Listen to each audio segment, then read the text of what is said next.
It is with great excitement that we at Al Noor Rehabilitation and Welfare Association for People of Determination, we are hosting this platform for self-advocacy, the voice of determination, and we extend a warm welcome to everyone. As Stephen mentioned, I am Tanuka Gupta, clinical psychologist. I'm working with Al Noor for almost 2 decades, and I'm the moderator for the webinar.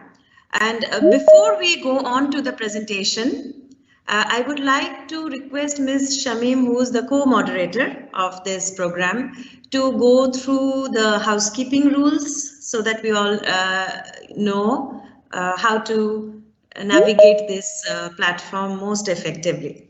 Shamim. Good morning, everyone. I'm just here to share the house rules of the webinar so that just we'll go through it.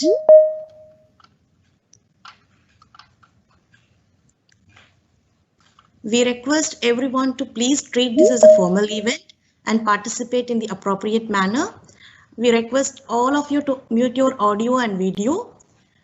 We request you to post your questions in the chat box.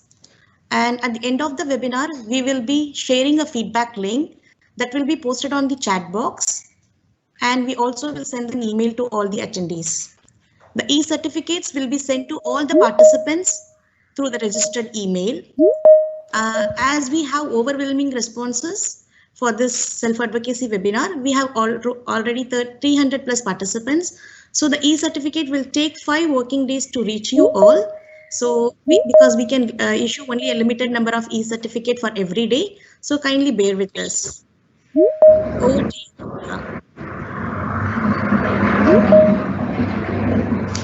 Yes. So coming back to the presentation, why the topic of self-advocacy from Al Noor? So in my association with Al Noor, I have witnessed that the center has always been very proactive in recognizing the emotional, sexual, and personal needs of individuals with disabilities.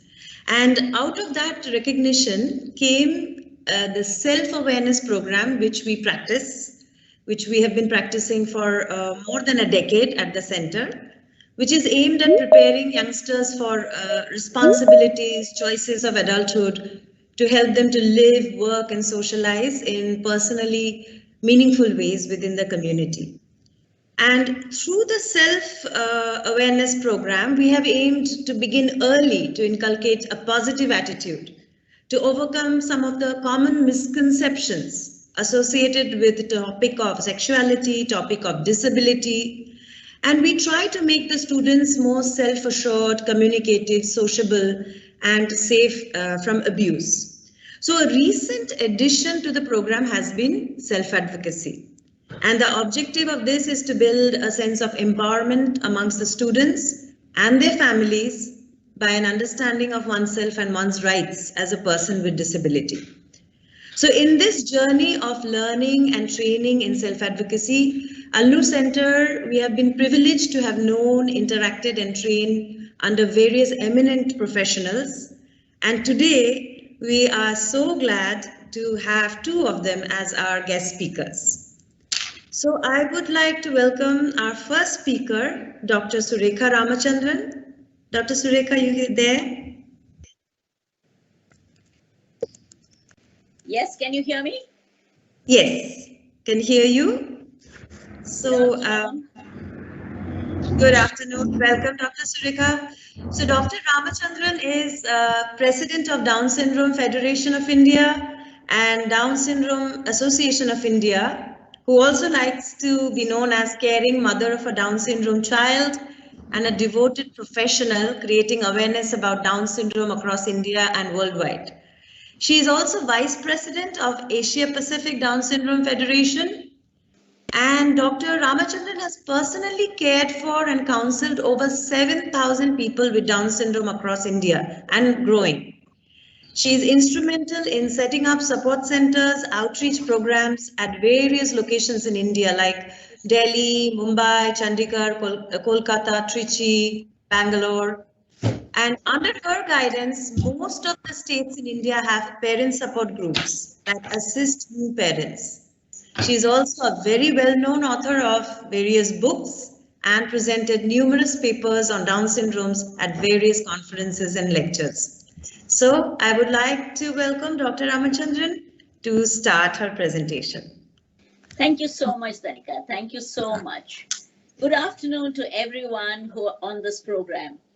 I sit here in the middle of the cyclone, and it is just not disturbing me because I'm mentally prepared. From yesterday, I've been preparing myself for the cyclone. This, my friends, is exactly how it applies to a person with determination. Always be prepared for any situation. Self-advocacy, I quote, change what is into what should be. Most discussed and the most needed subject of the day.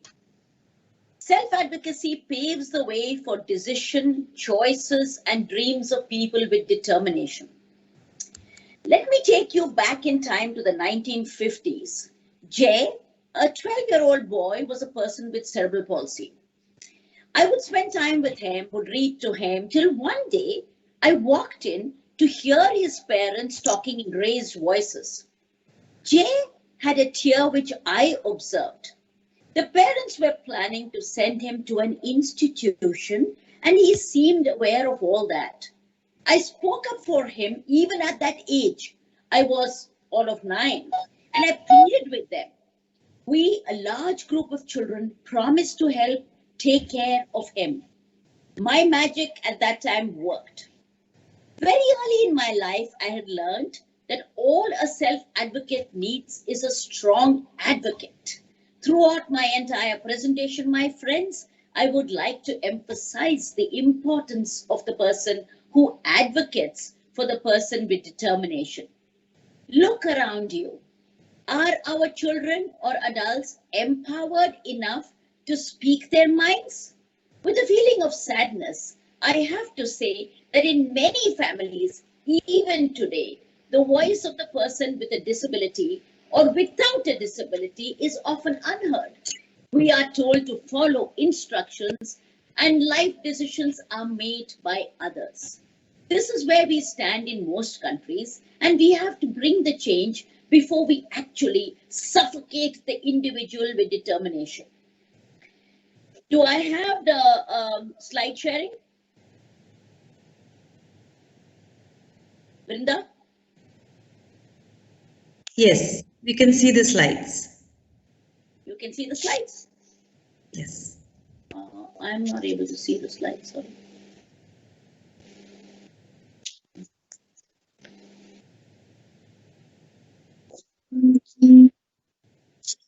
Okay, I mean, it's okay if I don't see the slides, but I cannot. Okay, even before the world stood up for self-advocacy, we were aware of the person with determination having the need to express and his demands or her demands and their needs to be heard. By doing that, they would be happier individuals, and this would help in reaching their desired goals.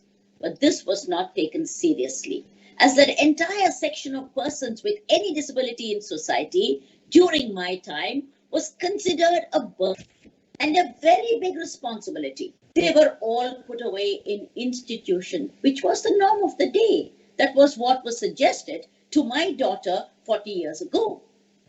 History states that self-advocacy was first introduced in the 1960s, and thereafter it took momentum and spread to the other countries. How insensitive we are if we do not realize that every being has feelings, emotions, body needs, desires, ambitions. We chose to overlook this. Our exposure to the international conferences brought to light the individual needs, and when I heard them in 2009 speaking at the conferences, we realized the need of self-expression and choices. How can we ever call ourselves an evolved and empowered society when we cannot comprehend the demands of certain sections of society that need immediate and top priority care? For a self-advocate to achieve the complete freedom of thought and expression, we need to create the biggest and the strongest team of advocates. Let us all work together towards that. Why do we have to actually change those perceptions? The self-advocates are starting to speak up and have dreams, something that was never heard of as we were making their decisions for them, where the individual was expected to accept what was decided for them rather than allow them to express themselves. Advocacy is only a process of enabling. It is an enabling process, considering that we are dealing with the most vulnerable groups in society. It is pertinent that their views are heard, their rights are defended, and give consideration to their choices. Their rights need to be safeguarded and their views genuinely considered. That is what advocacy aims at doing. Here again, would be the advocate who is standing by his side, guiding and supporting his desire, his decision, his dreams. Who is the advocate? Someone who helps the person with determination achieve their purpose, someone who speaks for them, supports their decisions, expresses their views, advises them, gives them information, defends them, and explore their options and be their voice. A self-advocate is an individual who has the ability to express what they are thinking and feel, who stands up for things they believe in, who knows and understands their rights and responsibilities, who takes a responsibility for their own life, who makes decisions that affect their lives, improve their lives by changing the way things are done. It also means that he understands his needs, his goals, and that he can convey this to the others. Being a self-advocate is very, very important for the individual, any individual. And what does it actually mean? It means and it refers to an individual's ability to effectively communicate, convey, negotiate, or assert his or her interests, desires, needs, and rights. Self-advocacy means understanding your strength and your needs, identifying your goals, knowing your legal rights and responsibilities, and communicating these to the others. Self-advocacy need not be limited to verbal expressions alone. I will take this up very seriously much later in my presentation, but this is a very important point. Why is self-advocacy important? It helps the person to make decisions, life decisions that are best for him, and to be empowered. Self-advocacy, my friends, doesn't begin much later. It begins at birth. When a child cries, the entire family understands the need of the infant. It could be the hunger, it could be sleep, it could be colic, or it could be the fact that the child is wet. This little one demands to be heard. That is the same demand or cry that we need to pay heed to throughout their lives. Support their choices.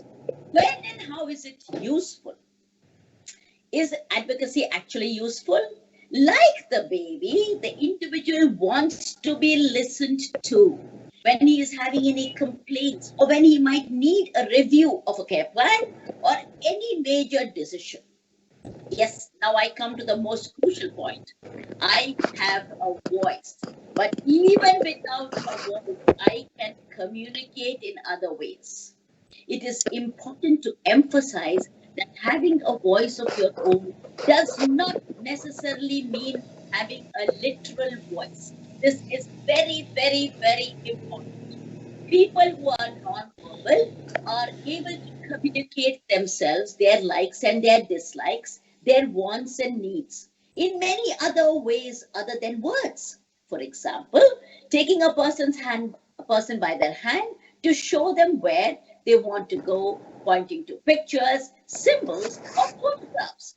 This is important because self-advocacy is sometimes criticized for only being relevant to people who have mild to moderate intellectual disabilities. That is so untrue.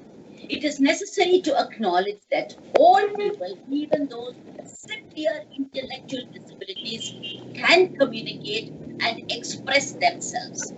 It is so true, and I have seen this and visualized it. Self-advocacy is important because people can speak out publicly.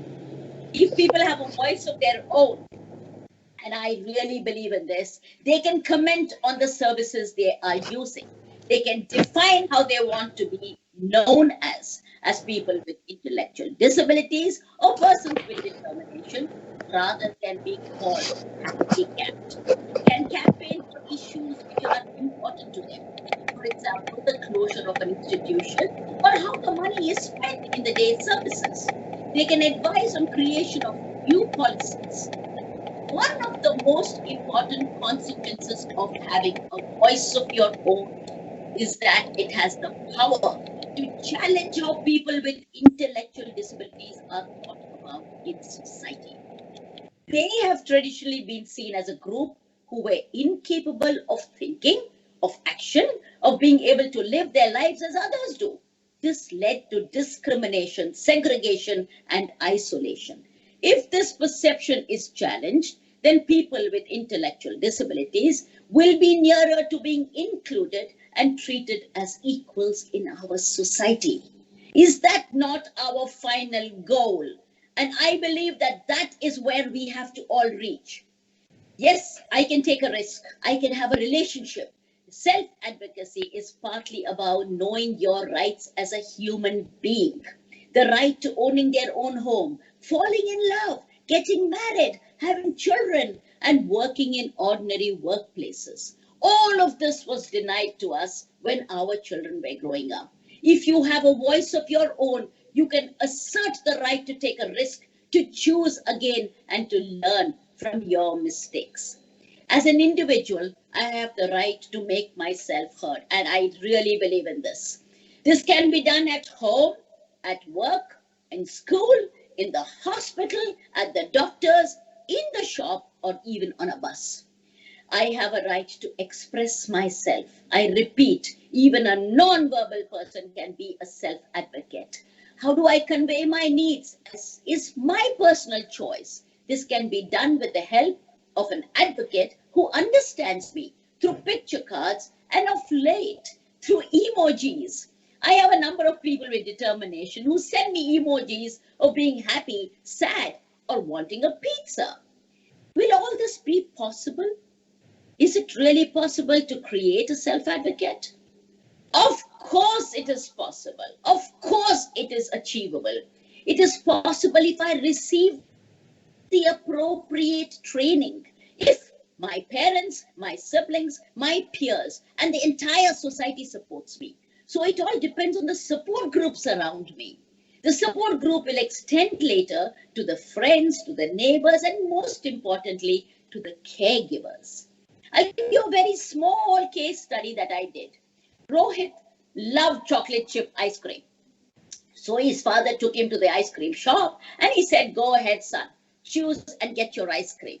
He asked for an ice cream and the shopkeeper gave him a different flavor. He went back to his father and looked extremely upset. Rohit had three options: to remain upset, eat the flavor that he disliked, or go back and demand a change of the ice cream. Yes, Rohit was clear. He did not want and did not like that flavor. He went back, he showed what he wanted. The shopkeeper actually apologized and he gave him the ice cream of his choice. Rohit felt extremely good about all this. He had discovered that he had self-advocacy skills. It is so beautiful. He felt so empowered that day. The importance of self-advocacy is today dawning on all of us. For many people with intellectual disability, the lack of self-advocacy skills limits their development as confident, if effective individuals. Somewhere between being a self-advocate and not being a self-advocate, there is the process of becoming a self-advocate. That's probably where most of us are. We are constantly refining our skills, practicing strategies, trying to acquire increased control over our lives, and trying to achieve the things we want from life. People with intellectual disability are also engaged in this lifelong journey from not being to being in control of their decisions. We have given them the title, like we say, the persons with determination. A very dignified title, my friends. My question to this entire audience is, how many of you here are really determined, and can you stay that way? One does not need to have an intellectual disability to have a poor self-image or to be open to abuse or discrimination. I find a lot of people who are so-called neurotypical have a lot of issues. It is a fact, however, that people with intellectual disability are more likely than others. The result of a mixed consequences of social stigma, prejudice, community attitudes, and the handicapping effects of disability. To go through life not as a self-advocate, but as a victim, as a pawn, or as an object of other people's discretion and will.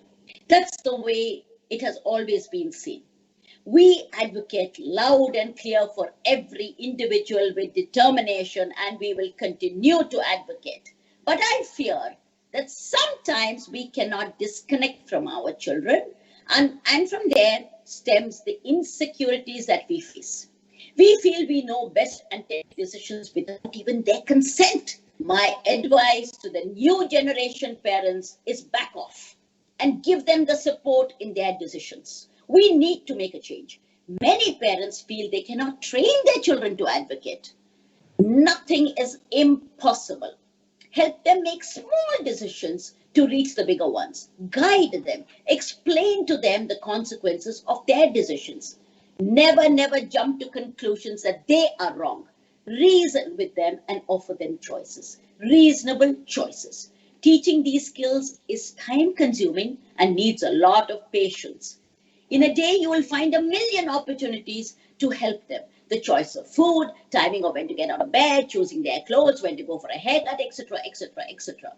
No one can be better than the parent. Every member of the family can contribute to the enhancement of this program. Make sure your contribution is positive. Increase the circle of advocates as the person grows up. Peers, extended family, friends must be well informed so that they can empower the individual. Learn to pick on the cues. Even as a baby, we get cues to their likes and dislikes. Why is it that as they grow up, we don't look for those clues? Provide simple choices. Take care in appointing the teachers. This is very crucial. Please do not overlook this because the teachers are a very big influence on children.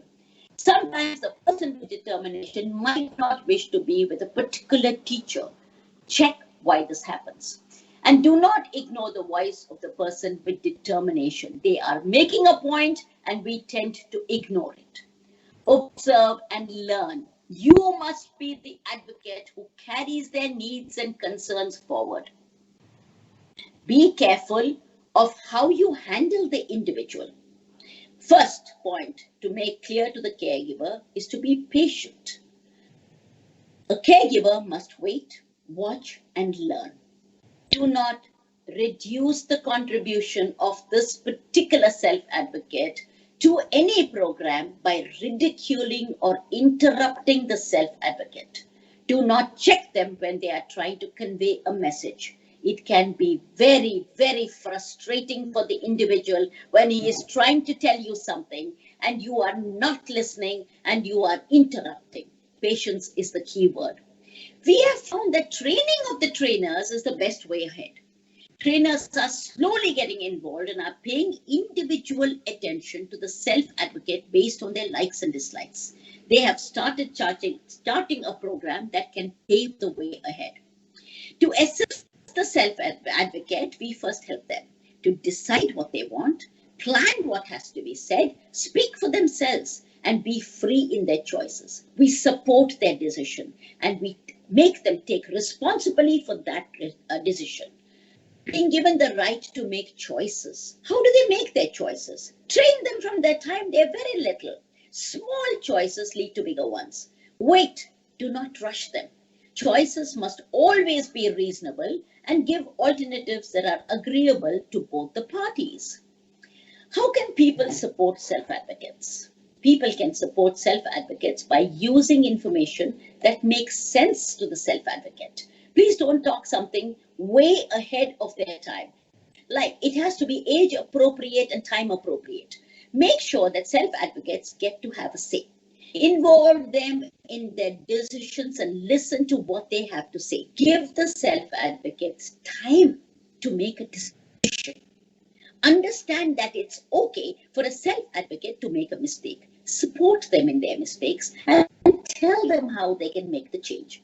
Having said all of this, let us now address the issues as they stand. We come to countries like India and Middle East, and of course in most countries in Asia, where persons with determination are becoming very, very assertive. They want to be heard. We need to change our attitude, not them. We must respect them and try to support their choices. We are giving them a voice, and they are definitely more empowered than they were a decade ago. Last year, we sent a form to get a feedback from our self-advocates on their desires, their needs. This was the feedback. I have Down syndrome, and it is important to me that I'm able to enjoy life to the fullest. I want to volunteer, work, and be seen as a productive member of the society. I want to spend leisure time with my friends, family, and have lots of fun. I want to be welcomed and have a place in the community activities. I want to live as independently as I can and make my own decisions. I want access to a good education and an opportunity for a lifelong learning. I have Down syndrome and I'm proud of who I am. It said it all. Thereafter, we started our training for everyone around us. The counseling and sensitizing of the carers became our major goal. Counseling the parents and the caretakers with proper training of the children to develop into healthy young adults who can merge into a receptive society. Sensitizing prospective employers about the capability of these persons as responsible and dedicated staff members. So also the training of the persons with Down syndrome for the job intended, which has to be individualized to suit the requirement of the industry. It is well known fact that once trained, persons with determination execute the job entrusted with perfection.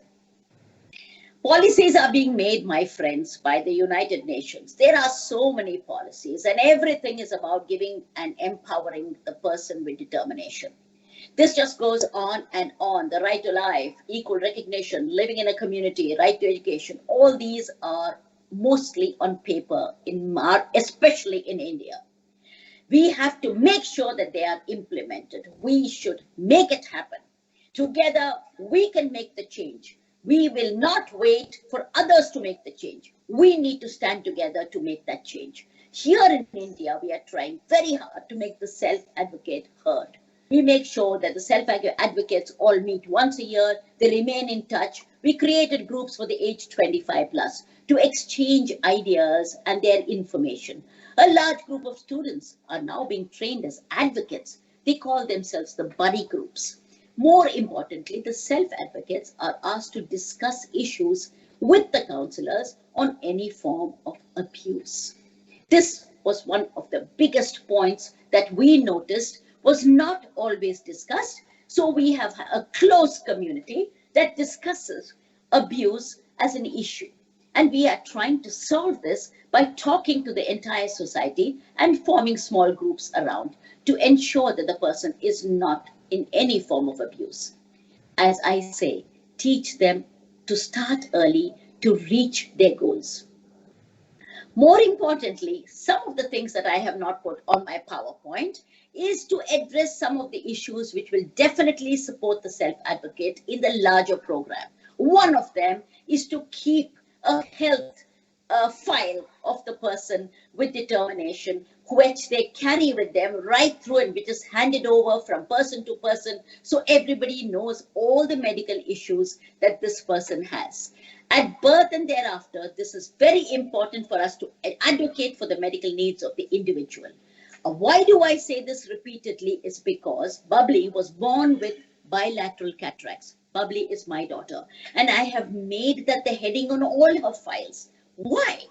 She is absolutely lost in the dark and she cannot make her way around in a new place. She needs a strong advocate to guide her through the steps and all undulating surfaces. At home, as the person with determination grows, we give them preferences of food, clothes, playtime, preferences of books, sleep time, parents telling them sleep stories. And because we have these large extended families, as we do in Asia and in India, we find that this is a very big help to our program because everybody in the family is always involved. Again, make a note of the choice of foods. My friends, this is very, very important. Do not overlook it. Make it so clear that the person knows what they can and what they cannot eat. If they have allergies and they have phobias, make a note of it. Bubbly cannot eat spicy or hard foods. She can choke very easily. She nearly lost her life twice. School, the choice of school or a special center and the early intervention center is normally the choice of the family, who act as the initial and the first advocates. Here, the family guides the person and then sends them to school. They also give enough information to the teacher, the peer, and the staff. The organization must be clear about the person coming in and there who they have to look after. What we need at every point is clarity. Let me recall a small but very significant incident. Bubbly was in school. It was an inclusive setup. One fine day, she refused to go to school. So I needed to hear the other side of the story. When I reached there, I found her chair was right placed where there was a glare, and she could not even see the teacher or the blackboard clearly. Even with repeated requests, no one paid any attention to her needs. What came up clearly was the insensitivity of the teacher. As a strong advocate, I insisted that the teacher be changed.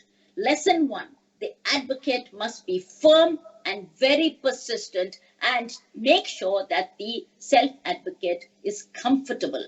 Assess, take a decision which makes the individual feel good about themselves.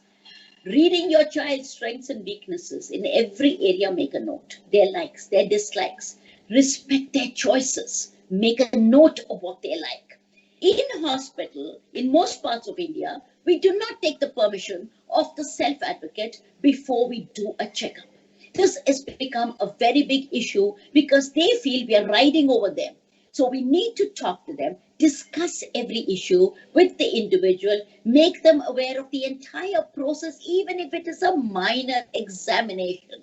This was completely ignored. Today, because we are insisting, it is being practiced and we are getting a lot of support from the medical world. Then we come to a choice of sports, arts, the creative world, music, theater, and dance. Please speak. Again, my friends, we need to be very careful in the choice of the coaches and the teachers because these are the people who are guiding our children. They must also understand where the self-advocate is and how he is. During all of this, my one concern is about teaching them about their physical and emotional safety. The touch and the body development are very, very important. Privacy and respect stands foremost in my mind. Even a little baby needs the respect. Most important is guidance, choice, and support. We then come to relationships, partners, and an emotional connection. Check their emotional status. Like others, they also need the comfort of the other sex. Introduce them to groups where they are respected. Bubbly, my daughter, was not given a choice, but she did fall in love with her cousin. He was already married, and that led to a lot of complications. She felt I had let her down. And 25 years ago, we never talked about a partner in a relationship. So it was different in that world as it is today. But I feel that we let down our children by not listening to their choices. Sometimes it becomes difficult and sometimes it can lead to a lot of emotional stress. My daughter went downhill the minute we refused to allow her to connect with the man she wanted to. Can you imagine what it must have been for her. She went through severe depression, and I see a lot of children going through these bipolar mood swings and depression because we are not understanding them. So we need to safeguard their rights. We need to be there to support them, and also make sure that the caregiver is always initiated into the program. We have initiated a sibling and an advocate group too, where they are trained how to speak with respect, listening tolerance, and creating an atmosphere. The success, my friends, of the entire self-advocate program depends on how empowered an advocate is. Study them closely. You need a lot of patience. It's all about patience, a sense of responsibility, and understanding. A self-advocate or an advocate cannot be made overnight. Remember that. This comes with years of training and a sense of belonging. I end with this amazing quote that has made my life. If you don't go after what you want, you'll never have it. If you don't ask, the answer is always no. If you don't step forward, you're always in the same place. Let us join hands to create the best world for persons with determination. Let us help them reach their goals. Thank you so much for listening to me. Thank you. Thank you, Dr. Surekha. This was so enlightening, and it is absolutely, life altering. I'm sure it has been for me. So thank you again for sharing your wisdom and experience. We do have a question answer sessions in the end of the webinar. However, I will just like to ask one question that has come up. But before that, Dr. Surekha, I would like to ask you a question, if that's okay. Of course, you're most welcome. So what I have seen is when you've discussed about the barriers in starting self-advocacy amongst families and professionals. The barriers, you've spoken about it. There is a certain concern from parents or caregivers which states that the moment we start talking about giving choices, making options, the fear or the concern about appropriate behavior comes up. That what if we give choices, what about when they are not in control of their behaviors? So I would like to ask you, what would be your advice when parents or families ask such questions? Well, it's very simple. I think this all stems from a total sense of insecurity from the family. It has got nothing to do with the individual. The self-advocate has got a right to say that this is what I want. How you are going to face the situation at the appropriate time and make them simpler choices. You see, we are living in this world where we are always worried about our wards or our children being secure and being safe. Now, giving them choices is something that you cannot stop, whether it is now or much later. The advocate will learn because he is in an environment where he is watching and learning. Now, if my daughter, and some of them come from a body need, like I think many of us have this fear that they are going to get into an emotional tangle and that we will not be able to bring them out of it. Yes, my daughter went through it. She went through the severe low because she was not being given what she wanted. Now, the demands have to be something in proportion to what I can lay on the table or can supply. Now, if the demand is very high, then you have to come to a via media and explain to them why it cannot happen. It took me a year to sit my daughter down and explain to her the pros and cons of every action and reaction of anything that she wanted. So we are always sitting in a discussion. Our family believes that you openly discuss every issue. Yes, we did make a mistake when we did not put her into the right groups, because putting them into the right groups, into an appropriate group, of social, contact where I can meet with friends of my age group would have been a solution in my case. Yes, I think all of this is only one answer. I think the parents have to have a rethink. They must also sit down and assess with the rest of the family, the caregivers, on how they will be appropriately handling this person. There is nothing difficult about it. And if anybody has an issue, they can easily contact us because we need to tell them. We need to tell them that the person comes first before any choice. So if you are not looking at the individual, which is very, very difficult for the person, he's lost completely because it's all about your choices, your decisions, not mine. So please, let's all sit together and make sure that we are able to give them what they want by giving them choices which are reasonable, and talk to them. They are very clear about what they want. How we deliver is in our hands. Thank you. That's wonderful. And we have got so many feedback here, which is, mentioning that it has been an empowering presentation and very motivating. So thank you, Dr. Surekha. Thank you so much. Thank you. Thank you. Thank you. So we now come to our second eminent speaker, Ms. Salma Kanan. She is the CEO of Emirates